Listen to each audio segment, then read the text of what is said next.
বাংলাদেশের ফর্মে ফেরার জন্য আয়ারল্যান্ডই যথেষ্ট। কি সুন্দর খেললো আয়ারল্যান্ড, ইনিংস এবং 47 রানে হারে গেছে।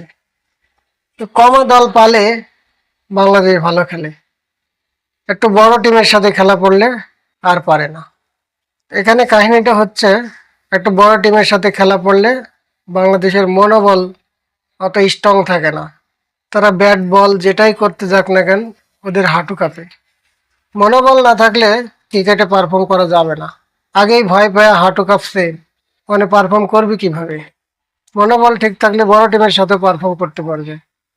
আয়ারল্যান্ডের সাথে ভালো খেলছে তাই মানে বাংলাদেশ খুব ভালো টিম হয়ে গেছে তা না।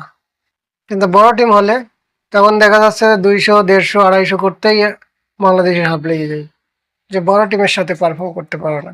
আয়ারল্যান্ড, জিম্বাবুয়ে এদের সাথে পড়লেই তোমরা ফর্মে ফিরে আসো। তাই সমালোচনা না করলে বাংলাদেশ টিম ভালো খেলবে না। তাই সমালোচনা করছি। বন্ধু, তোমাদের যদি ভালো লাগে ভিডিওটি, তাহলে আমার চ্যানেলটা সাবস্ক্রাইব করে দিও। টিকটক, ফেসবুক পেজ থেকে হলে ফলো দিবে। তোমরা ভালো থাকো বন্ধু। আসসালামু আলাইকুম।